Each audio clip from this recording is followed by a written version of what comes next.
What's going on over on Sports? Back with another video. In this video, I'm going to be talking about the 5 best free agents that the Toronto Blue Jays should sign this offseason. These are 5 names that the Jays should pursue.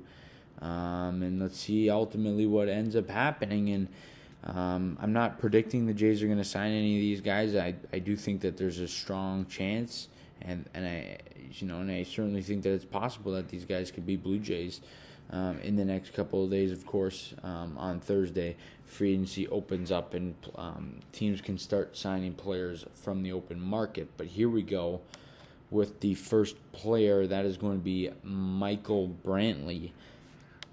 He's 35 years of age, and this is a guy who's been linked to the Jays for some time now.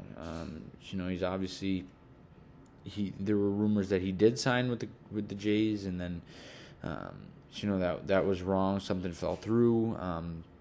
It was the same offseason of the Springer signing, of course, because of the familiarity between those two guys. There was rumors that he was also a Blue Jay, but that was not the case there. But Michael Brantley Jr., he does have ties to the front office with the Jays as well as George Springer.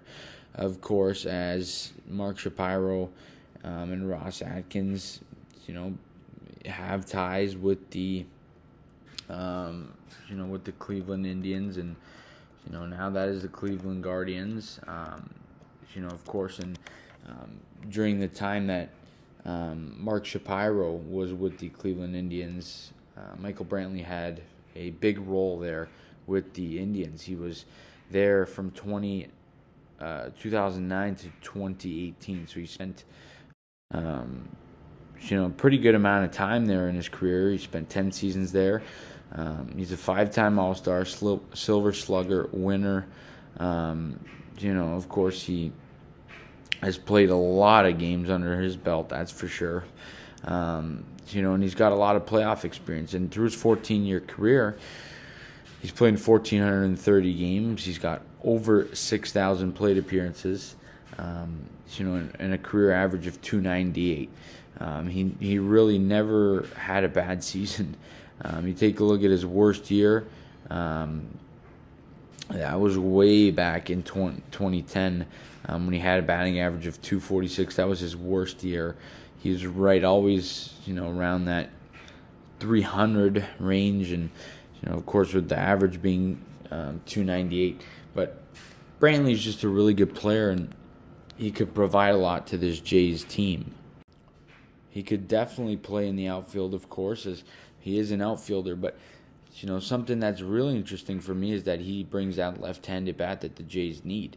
And I have a feeling that the Jays are going to part ways with either Lourdes Gurriel or Teoscar Hernandez this offseason. I'm hoping that's not the case because I like both of them, but I think it might be a possibility as well as one of the catchers. And Michael Brantley could step in there with that left-handed bat, and that obviously versatility over there in that outfield, and he could really step in and be a huge help for this Jays team. He's played the past 4 seasons in Houston, and they've been contender throughout. So he obviously has so much postseason history as well. He's played 54 postseason games, and he's got a postseason average of 296. Obviously Michael Brantley is a great player. He hits for home runs, he hits for power, he hits for contact. He does it all. And I think it's certainly possible on a 2 or 3 year commitment for the Toronto Blue Jays. Another name to look out for, of course, is Noah Syndergaard, and this is a guy who the Jays were strongly interested in, and they were the finalists to land him at the trade deadline. Syndergaard at 30 years of age was drafted by the Blue Jays a long time ago. He of course was in that R.A. Dickey trade when the Jays brought him over, but Syndergaard's still young. He's 30 years of age. He's right around that mid-age, and for a pitcher, it's not that old. He's 6'6", 240. He's a big boy. He's obviously huge, and he's had some of his worst days in the past couple of years, and he's still been great. He's been in the league for 7 years, and he's coming off, I would say, probably second worst season, and he still had a sub-4 ERA. He wasn't great, like I said, but he was 10-10 with a 3.94 ERA. And he was still solid. But you take a look at, the days he had with the Mets, where he had that season where he was 13-4 with a 3.03 ERA, or that season that he was 14-9 with a 2.6 ERA.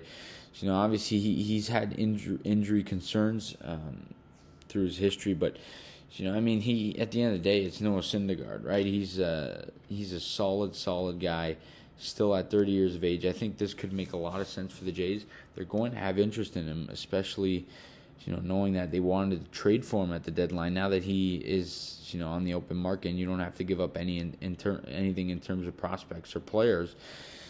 This will be a big-time target for the Toronto Blue Jays. Now, in terms of what it would be to get Syndergaard, it would probably be 4 years at around $70 million. That's, I think, the market for Noah Syndergaard. And if I'm the Blue Jays, I'm willing to pay that without a doubt.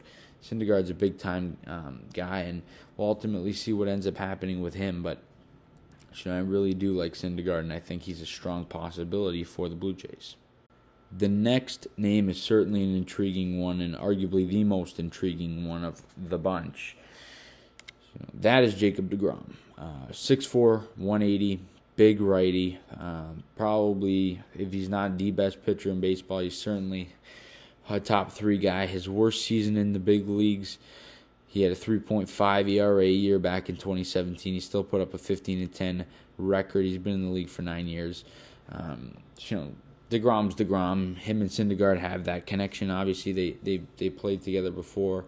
Obviously, they got some good chemistry there. They spent a long time together with the Mets. But, obviously, he's unbelievable, Jacob deGrom. He's another one that's had injury history. But, at the end of the day, he is as good as it gets. If you take a look at how good he was this past year, he wasn't, it's a small sample size, obviously just 11 starts, but he was 5-4 with a 3.08 ERA. That's really good.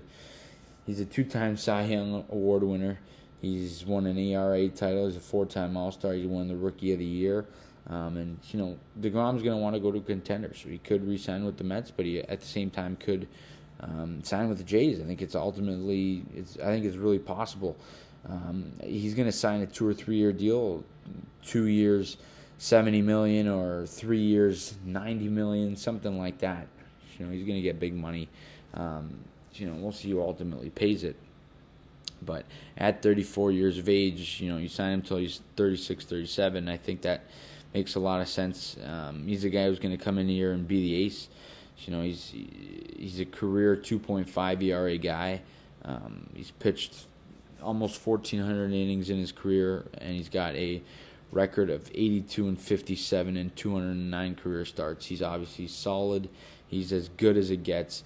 Jacob deGrom, like I said, if he's not the best pitcher in baseball, he's definitely top 3. He's another guy that could, and he will get the money. We'll see where that is, and I think it's possible that it's with the Jays.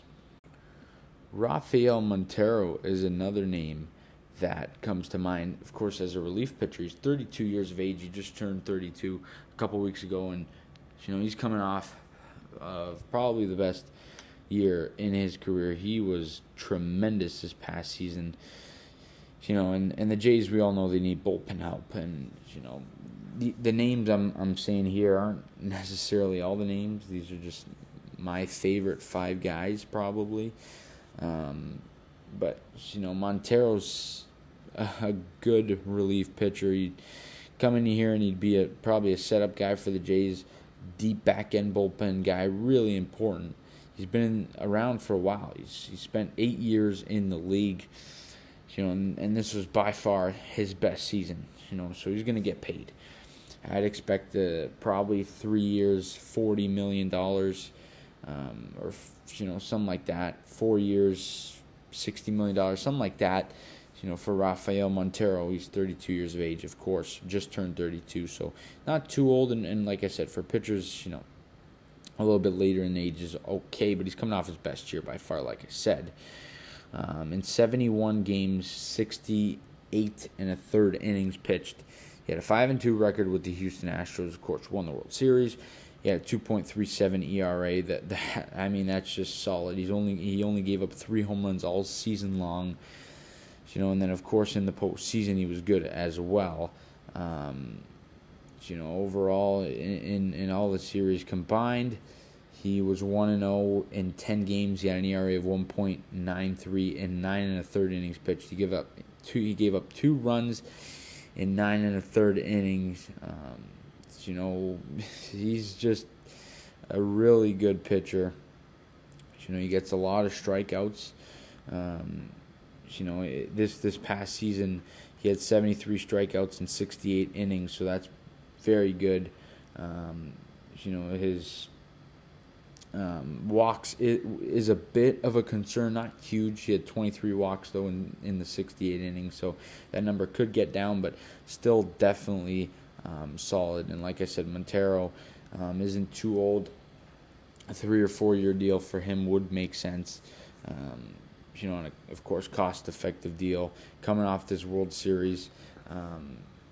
But for Montero, he'd be a guy who would come in here back end of the bullpen and really, really be good. He'd be a solid option for the Jays, and he'd be that really, really good arm that the Jays really need. And I think there's a lot of relief guys that the Jays could really look into, and I think Montero is one of them, and he tops my list personally of what's left.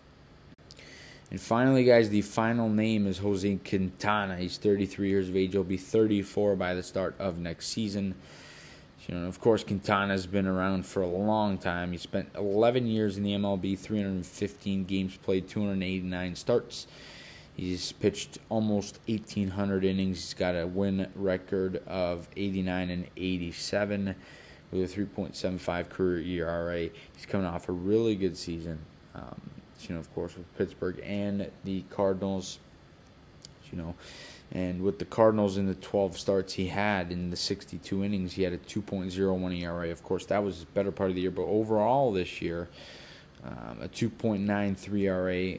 He was 6-7 in 165 2/3 innings pitched in the 32 games. He was really good. He only gave up 8 home runs all season long. Quintana was really good.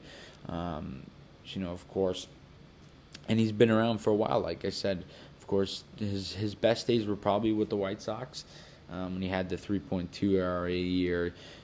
This in terms of ERA numbers was his best season, but he had his really good days back with the the White Sox, and he is an all-star, no doubt about it. He's a really, really good option for the Jays. We'll ultimately see if they try and get him. Of course, he's up there in age. He's going to be 34 by the start of the year, and I think a 2 or 3 year deal for Quintana at about $12 to $15 million makes a lot of sense as that 4 guy in that rotation. I really, really like Quintana. He would fit in with this group of guys. It seems like he has that type of character, and with this team, he's a lefty as well, so that probably up his value and really attract a lot more teams. He's also a veteran leader. He's got some, he's got some playoff experience. Not a lot of it, but he has pitched in a few postseason games. Like I said, though, 2 or 3 year deal at about $12 to $15 million a year would be his market, in my opinion. But I do like Quintana as a solid 4 guy in the rotation as a lefty. Definitely a really good, solid starting pitcher. But guys, that is all I got in this video. You guys let me know down in the comment section your thoughts on these top 5 free agent targets for the Toronto Blue Jays. In my opinion, they should pursue these 5 guys. These are my favorites. I'm not saying they're going to sign them, but just kind of a hypothetical video. These are guys I think they'll at least target. I think they should target them. There's a lot of guys I think the Jays should target and will target. Of course, I didn't mention them. I only mentioned my favorite 5. But you guys let me know who you guys like of these guys. Rank them 1 to 5. As well as letting me know who you think the Jays will end up signing. Who else would you target? There's going to be a lot of guys the Jays go out and target. I'd say every big name the Jays, I'm sure, are going to have conversations with. including these 5 guys. I'm really excited to see what happens. Thursday is going to be a big day. Lots of content coming out. But that's all I got in this video. You guys let me know all that good stuff down in the comment section. As always, please leave a like on the video. Subscribe to the channel. If you guys new, see you guys all in the next video. And as always, let's go Blue Jays.